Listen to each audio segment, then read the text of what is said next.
Okay, so there are so many people like saying the hobby's getting too expensive. It's hard to find a good deal. It's hard to, have the confidence to buy into something at this price, only understanding that, it might drop down in the future, if not go up, and that's the nature of things, it doesn't always go up, it sometimes goes down. However, I still think there are a few kind of interesting good deals that can be had with Japanese singles. Now, one of them, which I mentioned a long time ago, was Tag Team All-Star, just RR cards and RRR cards. They're already moving. You may have missed the boat on those, or you may have like another 3 or 4 months on those, and they're gonna ride the rest of the bubble, and they will go down again, but they won't go down to where they were. So there's a little bit of opportunity there. Now, where I do think there is some more opportunity, or a less risk, less return in the short term, but could be the same situation as some of the regular cards from Tag Team All-Stars, is the V-Star Max cards. Now, if you look at the V-Star Max Recruiter, or if you look at the V-Star Max Pikachu, or if you look at the V-Star Max Mimikyu, those cards, you can still pick those up for like, in Japan, you can still pick those up for like 150 to 300 yen. Overseas, I think they're about double that. But I believe those cards over the next 3 years will do the same as the Tag Team All-Stars RR and RR cards. So, we're talking not very rare at all, but there's still nice cards of those cards, and as the sets become more expensive, those cards will climb. So where we're talking about at the moment in Japan, like $1 to $2, we could be looking at $8 to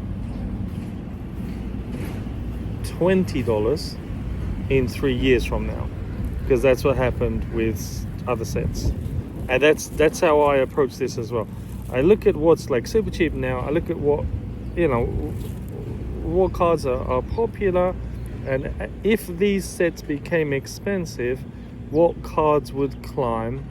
And there will be cards which climb. There are never a section of sets where nothing climbs and everything is just dirt cheap and it's just tissue paper.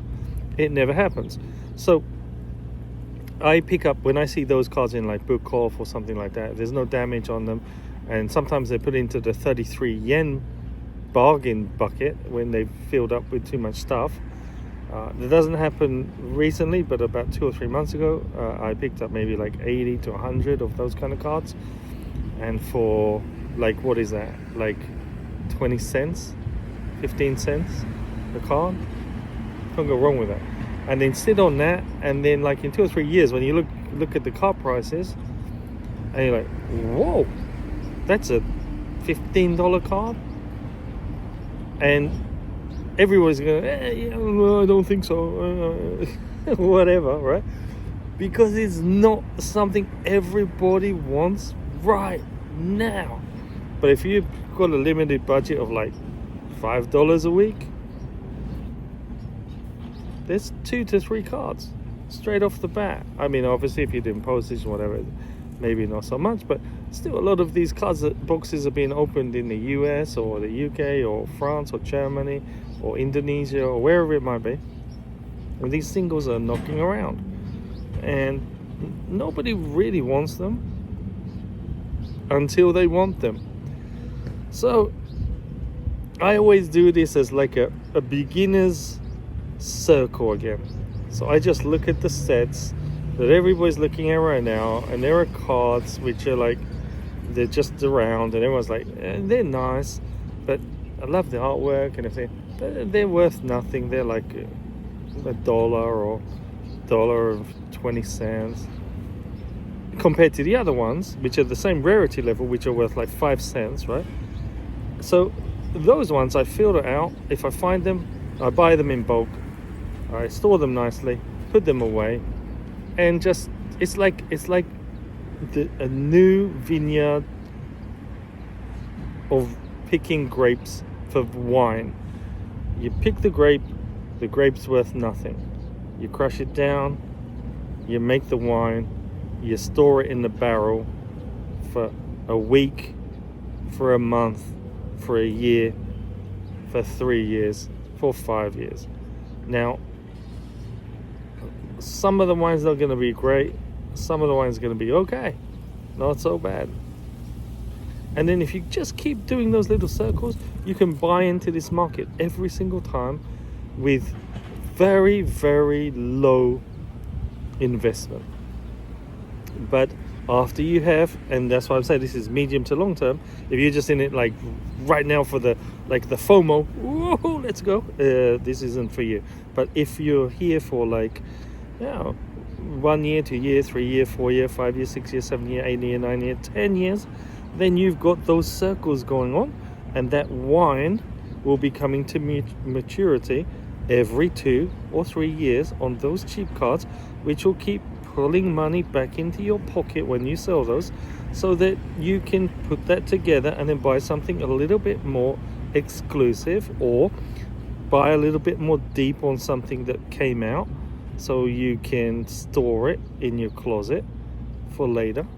And that's the way to do it cheaply.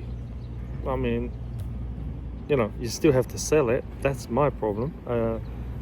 If I could find a partner who wants to help me sell stuff, that might be really interesting. So yeah, anyway, that's my rant from Japan on how to enter the hobby very cheaply. So thank you, and bye from Tokyo.